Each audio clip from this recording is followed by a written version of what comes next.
ফিরে এলাম বিরতির পর। এবার যেদিকে আমরা চোখ রাখবো, পুরো হামাসের কায়দায় মণিপুরে হামলার ছক জঙ্গিদের। মায়ানমার থেকে মণিপুরে অনুপ্রবেশ করেছে প্রায় 900 জঙ্গি। চীনের মদতেই আধুনিক অস্ত্র নিয়ে হামলা চালানোর পরিকল্পনায় রয়েছে জঙ্গিরা। আমরা আগেও দেখেছিলাম সেই খবর যে অত্যাধুনিক অস্ত্র রয়েছে, ড্রোন রয়েছে জঙ্গিদের কাছে। ঠিক কোথা থেকে পাচ্ছে সেই নিয়ে কিন্তু প্রশ্ন ছিল। এবার আসছে পরোক্ষভাবে চীনের মদত, পরোক্ষভাবে সামনে আসছে। আমরা কথা বলবো, আমাদের সঙ্গে রয়েছেন আমাদের এক্সিকিউটিভ এডিটর নীল বণিক। নীল, আমাদের যে আশঙ্কা ছিল প্রথম থেকেই যে এই জঙ্গিদের কাছে অত্যাধুনিক এই সমস্ত অস্ত্র আসছে কোথা থেকে, তাহলে কি পিছনে চীনের মদত স্পষ্ট? একেবারেই দেখো, জাতিদাঙ্গা বিধ্বস্ত মণিপুরে মায়ানমার থেকে প্রায় প্রশিক্ষিত 900 জন জঙ্গি ঢুকেছে। ওই রাজ্যের নিরাপত্তা উপদেষ্টা কুলদীপ সিং এই খবর তিনি স্বীকারও করে নিয়েছেন। কেন্দ্রীয় গোয়েন্দা সূত্রের খবরের সত্যতা মেনে নিয়েছেন তিনি। এ বিষয়ে ভারতের কেন্দ্রীয় গোয়েন্দা সংস্থা পূর্ব ভারতের সকল রাজ্যগুলিকে ও তাদের জেলাগুলিকে সতর্ক করে দিয়েছে। বিদেশে প্রশিক্ষিত এই জঙ্গিরা জঙ্গলে বা গেরিলা যুদ্ধে প্রশিক্ষিত এবং তারা গেরিলা যুদ্ধে এবং জঙ্গলে যুদ্ধ করতে সমানভাবে পারদর্শী। এরাই অস্ত্রবাহী অত্যাধুনিক ড্রোন ব্যবহার করছে। মণিপুরের বিভিন্ন এলাকায় এদের হাতে রয়েছে বিদেশি অত্যাধুনিক অস্ত্রশস্ত্র।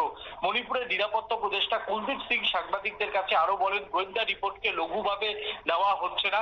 রিপোর্টে বলা হয়েছে যে গোয়েন্দা রিপোর্ট, সেই গোয়েন্দা রিপোর্টে বলা হয়েছে 900 জনের একটি জঙ্গি দল 30টি দলে বিভক্ত হয়ে মণিপুরের জঙ্গল এলাকায় ঘাপটি মেরে রয়েছে।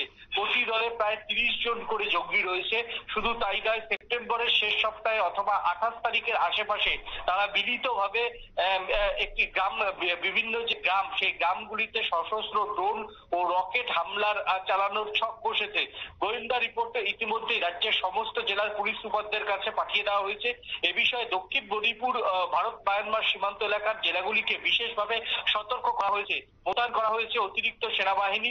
যে কোনো পরিস্থিতিতে মোকাবিলা করার জন্য কেন্দ্রীয় সরকারের কাছে সেনাবাহিনী আরো জওয়ানের সাহায্য চেয়েছে। সামনেই উৎসবের মরশুম, সেই উৎসবের মরশুমে যদি জঙ্গি হামলা হয় তাহলে উত্তর ভারতের জন্য কিন্তু একটা অশনি সংকেত। ইতিমধ্যেই উত্তর পূর্বের সমস্ত রাজ্যগুলিকে কিন্তু একেবারে সতর্ক করে দেওয়া হয়েছে। এর পিছনে অবশ্যই রয়েছে চীনের মদত। যে সমস্ত অত্যাধুনিক অস্ত্র এবং ড্রোন, সেগুলো মূলত চীন থেকেই এসেছে বলে প্রাথমিকভাবে ধারণা করছে কেন্দ্রীয় গোয়েন্দারা।